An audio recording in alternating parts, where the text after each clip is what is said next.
everyone, and welcome to episode 5 of Midlife Awakening. I'm so excited that we've got this far. So in my background, if you're watching on video, you can see logo that I created along with Ramp Decals. I'm absolutely in love with it. Really my colours and just really symbolizing what this is all about. Growing and just pushing that negativity away. And that's what that symbolizes for me, growth within yourself. And that's really important. So, I'm a bit late with my podcast this week. And that's obviously because of the silly season. I was planning to do a podcast on Christmas Eve, which was Sunday, and I thought, yep, I can do this, no worries at all.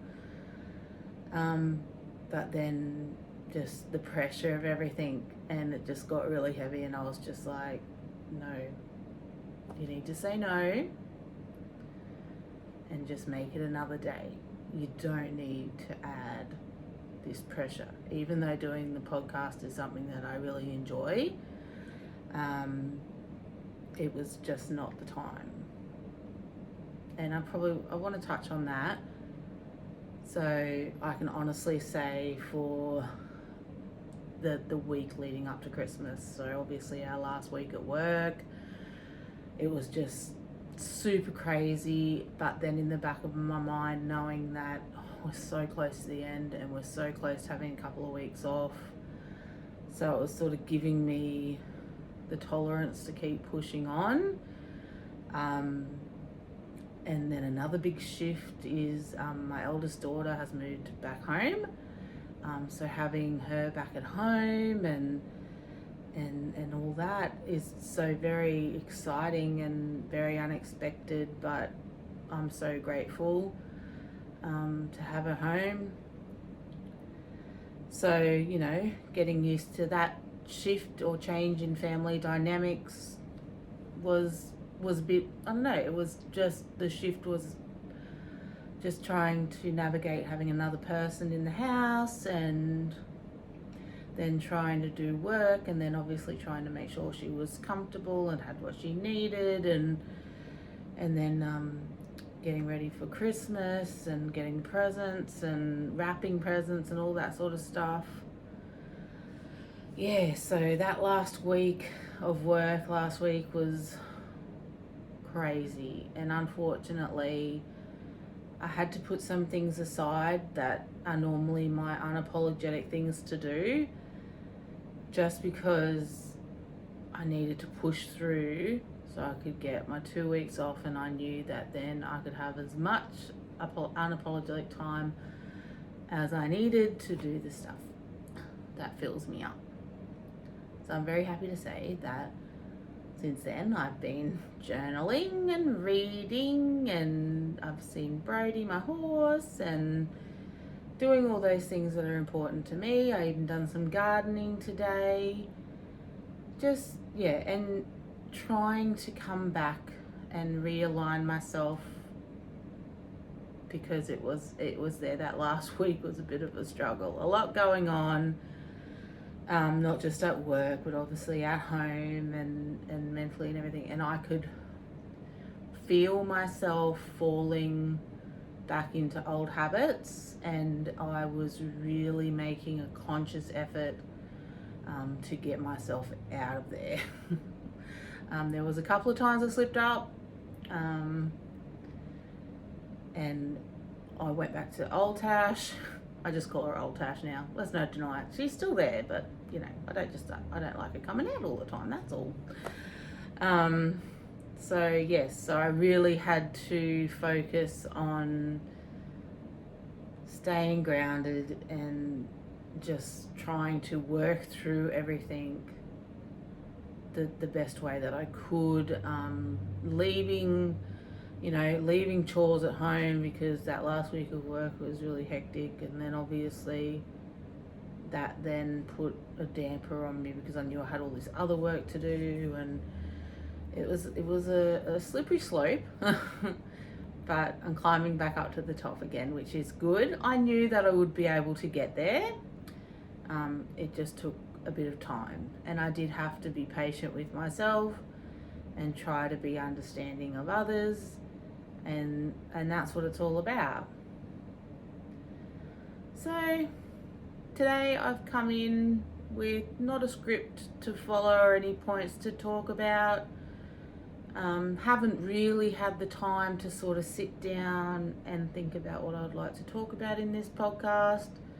But there's a couple of little things floating around that probably wouldn't take up a whole episode. So I'm just thinking that I'll talk about those things and sort of my plans for the new year, because obviously that's rolling around very quickly. So I think for me personally, the new year is going to be amazing. A lot of things have happened in 2023, and I look at it this way: if it wasn't a blessing, it's a lesson, and it's teaching me something. So there's been a lot of both this year, but I am grateful for all of it, because it's sort of things that are getting thrown at me. It's making me work on myself and my growth, and just being mature and getting through things in a calm and respectful manner, which I definitely have not done in the past. I'm being very reactive. But yeah, I'm really excited. So I did go and brave the Boxing Day sales yesterday, which is something that I very rarely do, only because sometimes we have a family gathering on the Boxing Day. So I don't get a lot of Boxing Days, but I decided to do this, and now I know why I'm not supposed to do Boxing Day sales. Oh my goodness gracious me. It was very frightening. But I wanted to go and get a yoga mat. So I got a really nice yoga mat, and I also got a meditation cushion. Just working on, I'm having a bit of trouble with my back at the moment, so just sort of, my dad taught me some stretches to do, so I wanted to have a comfortable space so I could do that. And something that I really want to improve on next year is my meditation. I do it sometimes, but I want to make it like a daily thing and put it into my routine. I think that it's very important. I know that I feel a lot better once I do it. It's just taking the time to actually do it. So I've got a beautiful cushion, and I've got a beautiful yoga mat, and during the holidays I've got my spare room that I'm going to turn into my library / sort of yoga stretching area and meditation area. So that's really exciting for me to do during my 2 weeks off. So that's on tomorrow's to-do list, so that will be exciting. I know there's a lot of stuff that'll probably be thrown away, because it's just that room that you sort of, oh, just put it in there, we'll think about it later, and now it's just full of shit. But I'm really excited to get that done, and everything like that. So obviously working on my meditation is a big thing for me, and wanting to improve on in the new year.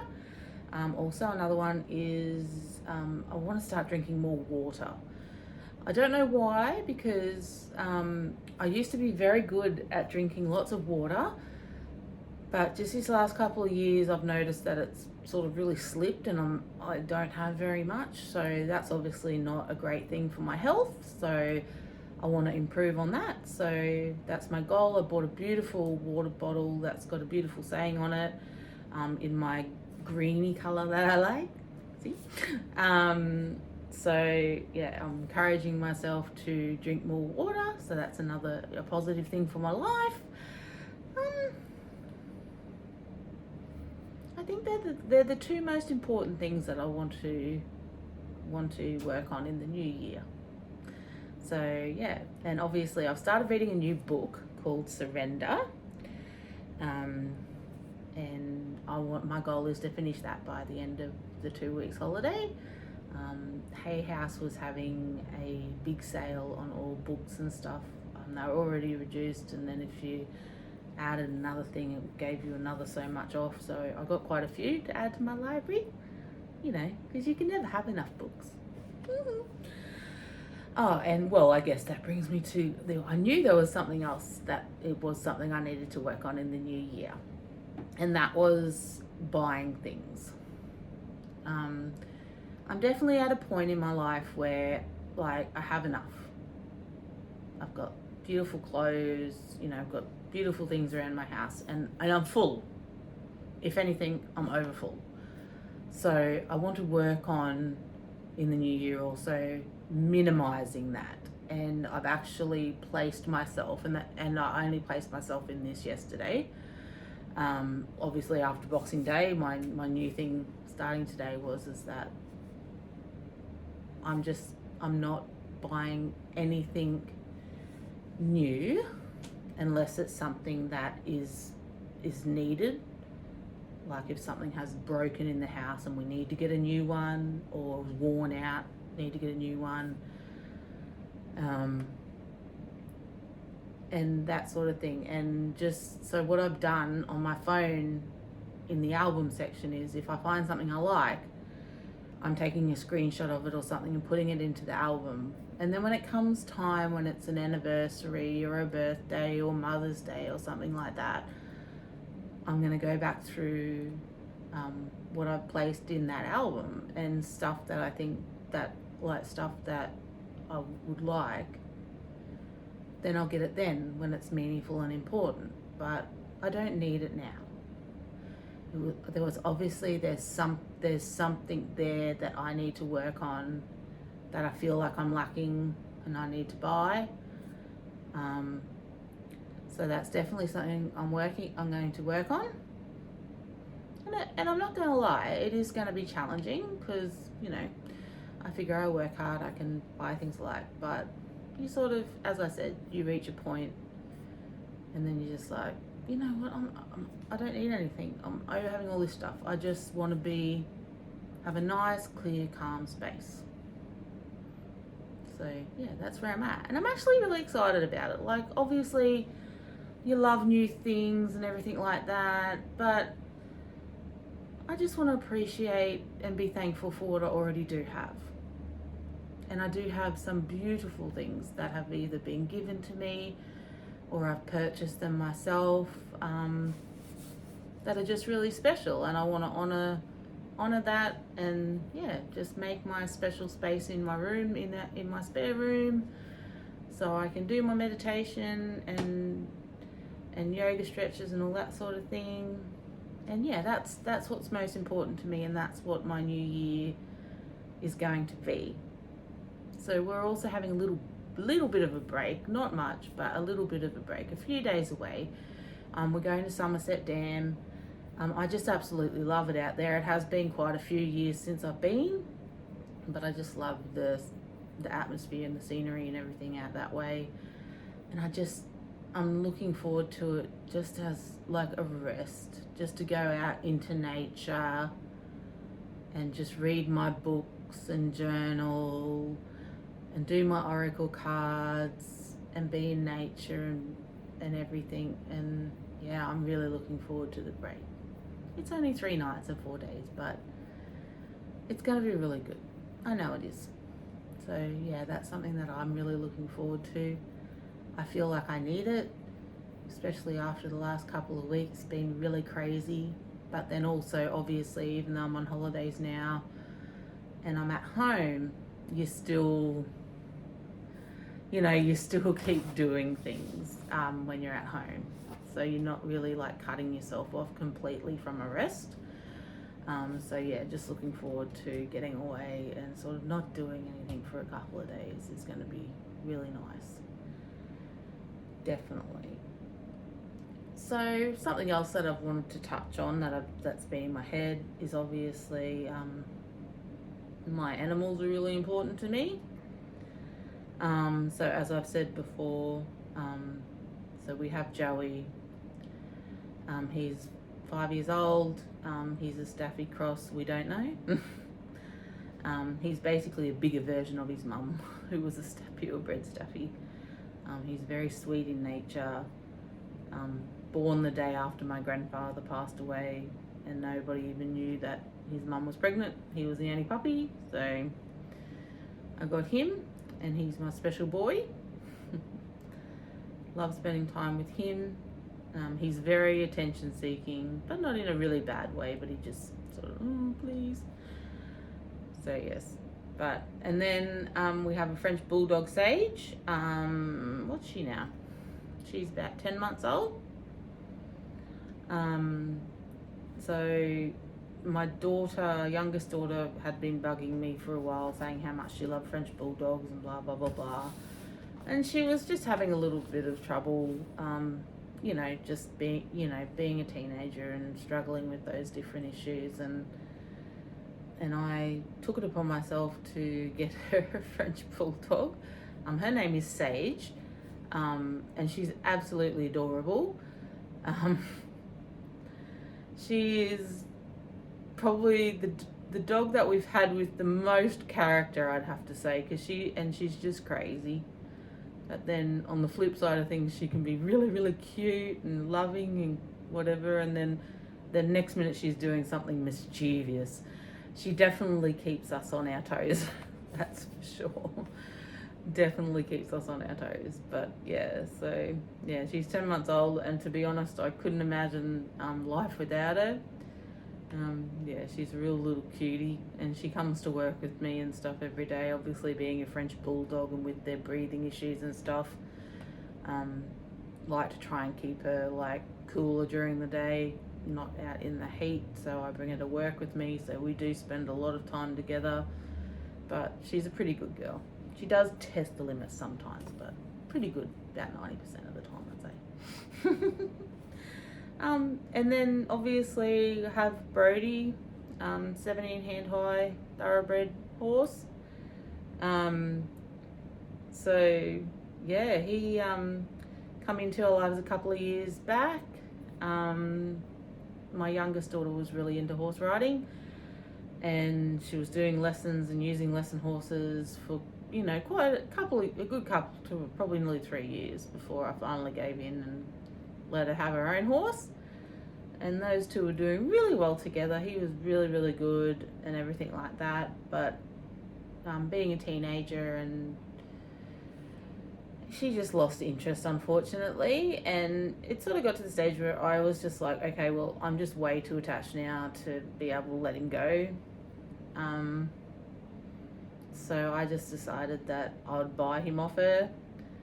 And basically I've just been getting horsemanship lessons on how to work on the ground with him, and that's really something I really enjoy doing it.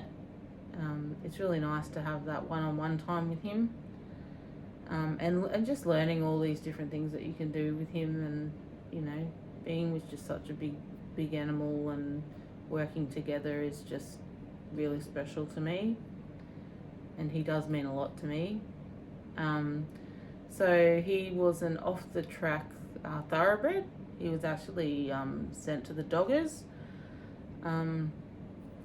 because he'd been kicked in the head really badly. He has a very big dint right in the middle of his forehead, and that's why he was sent to the Doggers. And the owners, a couple of people before us, saved him from that, and then they obviously got him into doing different things, and he's had a couple of owners since then. But he's really good.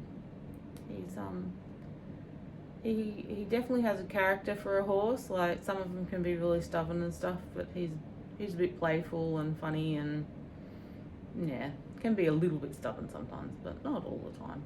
He's pretty good most of the time. So they're my animals. I love them.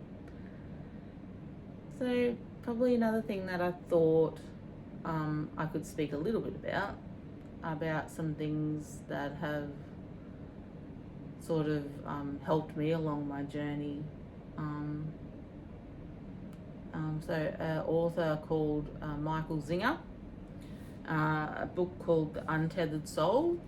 So I originally seen him on the Oprah Winfrey Show, and I was just like, wow, this makes so much sense. So basically he was just talking about like the voice in your head and how that's not really you because you're listening to it, but it's not you. I know this is probably going to sound so funny, but I really encourage, if you haven't, to read or audiobook The Untethered Soul or any of the sort of teaching stuff that he does. It was really insightful to me, and just the way he explains stuff, and it just made a lot of sense to me. So he was probably one of my bigger spiritual teachers.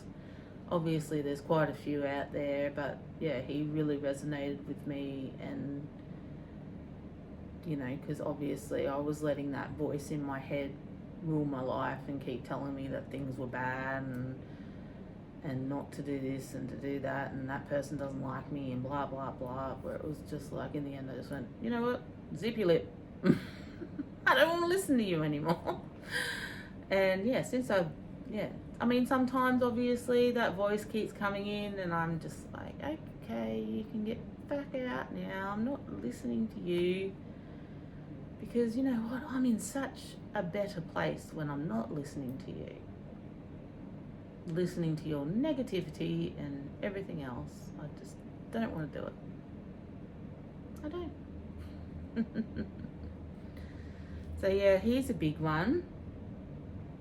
Obviously, probably, and it's funny how when you look back and you've had something in your ear all this time, but it sort of doesn't click until something happens. But obviously Louise Hay was a big one. I think one of the first things I ever got of hers was the 101 Power Thoughts for Life. I bought it on a CD up at a shop in Mullaney, and I remember I used to drive like 40 minutes to and from work every day at one stage, and I used to listen to it in the car. And that's where a quote that I keep saying all the time is that, you know, people are meant to come into your life at the right moment. You spend the time that you are meant to have together, and then at the perfect time they leave, and I lovingly let go. Them to experience what is meaningful to them, and me to experience that which is meaningful to me. That's probably one of the bigger things that stuck with me. Obviously there's 101. So definitely that one is definitely a big one for me. So Louise Hay, and you know, and her mirror work also, you know, looking yourself in the mirror and just saying, I love you. I really, really love you. You know, because no one can save you but you. If you're sitting there waiting for someone to save you, I've got really bad news for you. No one's coming. You got to do it yourself. You can't rely on anyone else. You're your own hero. You really are. You can bring yourself out of whatever you're in. You can take steps, no matter how small, in the right direction. And it's not going to happen overnight. It didn't happen overnight for me. It's taken a really, really long time. Probably longer than most. But hey, I got there in the end. And as I said, I'd rather have my awakening now than, you know, a couple of days before I die. Because I'm really enjoying being in this space that I'm in. And even with the challenges that have been coming up for me this last couple of weeks, I've just been so very proud of myself and how I've handled it, and yeah, and just, yeah. Obviously when you get to that space and you start putting boundaries in place for your own personal energy and protection, you'll understand who your energy vampires are, because they'll be the ones kicking up the biggest stink about your changes. And I've been silently sitting back and noticing. And it is quite interesting just seeing what plays out. But I've just got so much respect for myself and my time and my energy that, yeah, and going from being that people-pleasing person and everything, it's just such a shift, and obviously the people around you just aren't used to you being like that. So when you do change, obviously then they sort of change their attitude towards you. If it's really negative, then you know what, they're probably not the right people, and they were probably just using you in the first place. So you're probably better off without them. Well, that's the way I'm looking at it anyway, because I'm finding that the people that I'm sort of letting go because they're just not where they're just dragging me down, so I'm letting them go so that I can lift and be free. And that's a big thing for me, because I was such a people pleaser and never wanted to lose anybody and all that. But now it's just like, I'm doing me for me, and if you don't like it, I'm happy just to turn around and walk away. Actually, I'm so happy just to turn around and walk away. I don't need you. Yeah, like I used to be big on how many Facebook friends I had. Now I actually went through and deleted some, because, if you don't want to talk to me in real life, but you just want to watch me on Facebook, isn't that called trolling? So, you're gone, because I don't need you. I'm at such a great place that I could sit in a room. I'd rather sit in a room by myself than be surrounded by people that are just using and abusing me. And you know what? All the right people have been coming forward in amazing ways. So it just goes to show, don't be scared of losing people, because you might be making room for the right people to come in. And that's what I have been finding lately. So that's amazing. And yeah, and the new year's going to be fantastic. And even though Christmas and that was challenging, I got through it. I kept my cool 90% of the time.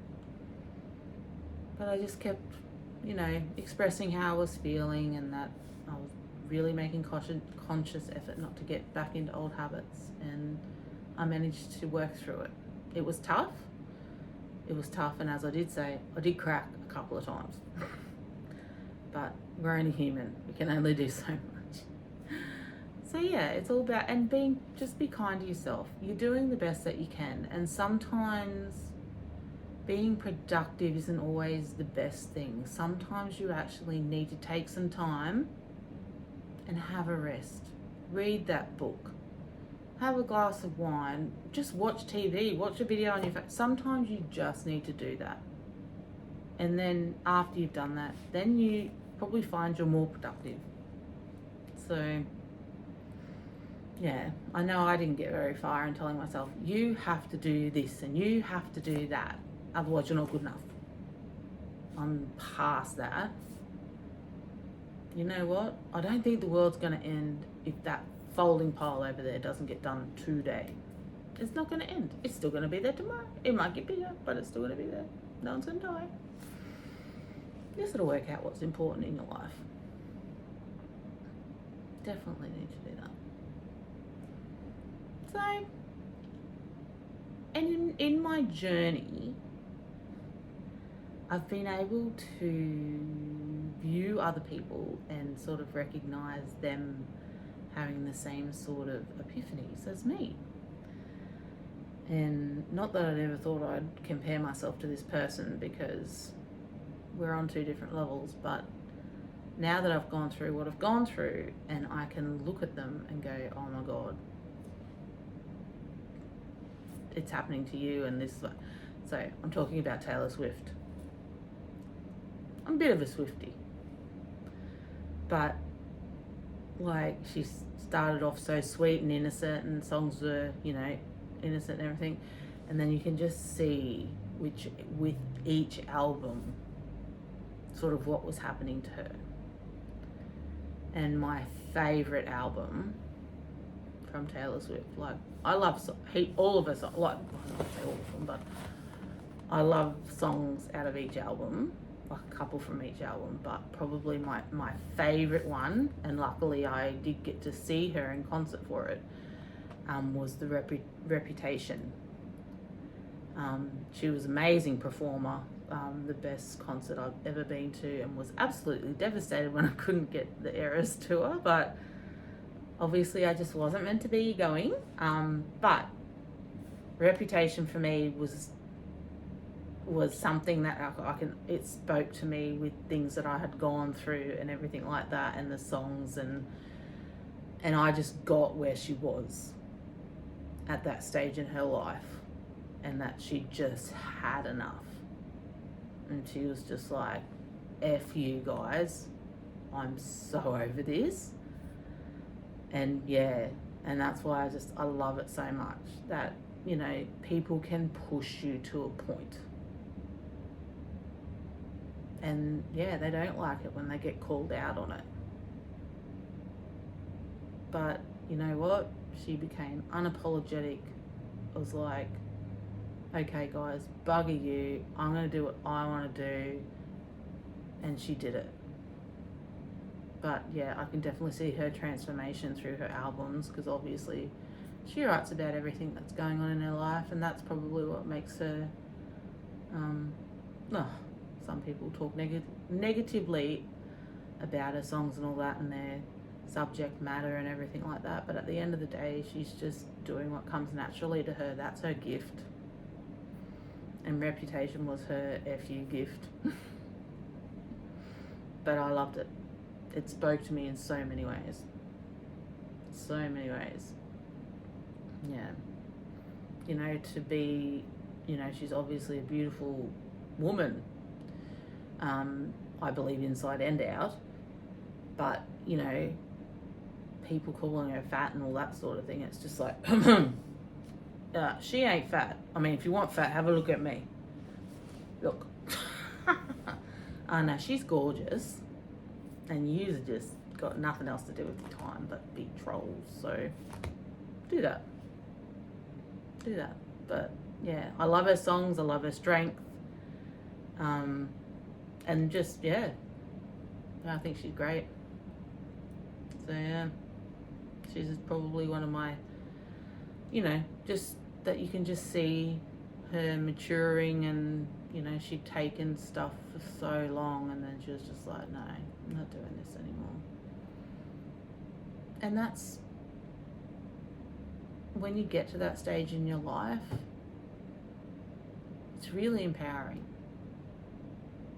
Really empowering. And to be honest with you, in the last couple of weeks, I've had a couple of people come up to me and go, you know what, you're really holding yourself differently, you know, or I'm really proud of you and how you're going and how things have changed, and you know, and then had someone else said, oh, I was really worried that you were gonna fall back into your old habits with all this stuff that's happening around you, but you're working through it.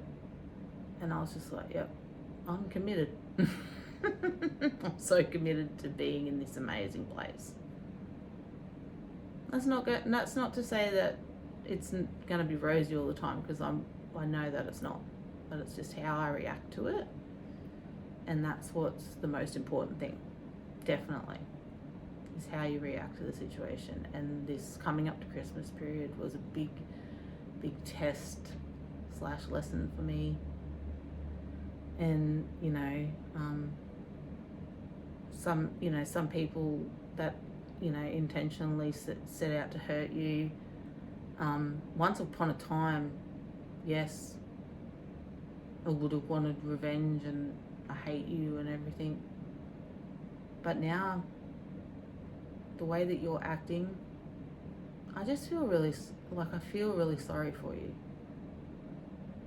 Because I'm in such a good place now because I've let all that stuff go. I'm not living in the past anymore. I'm living in the present moment. And for me, the present moment is amazing at the moment. I've got my little family all back together, which is more than what I could have ever asked for. I had a beautiful Christmas with my family. I've been able to support people through some hard times in their lives. And that's an honour and a privilege to show up and be that person for you guys.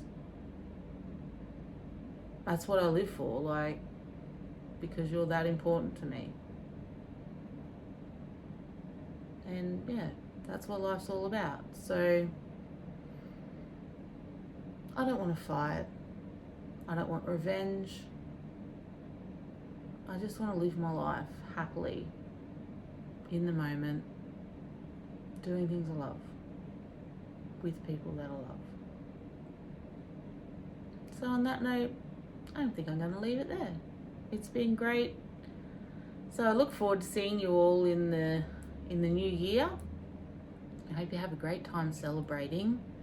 And if you do have any New Year's resolutions, I hope that they all work out for you. As I said, I've got a couple that I'm putting in place. And I'm very proud to say none of which are diet related or exercise related that I'm going to kill myself. Just gentle and soft. Just some meditation and yoga stretches. Probably my hardest resistance is going to be from buying things, not anything else. But anyway, I wish you all the very best for the new year, and I'll talk to you all then. See ya!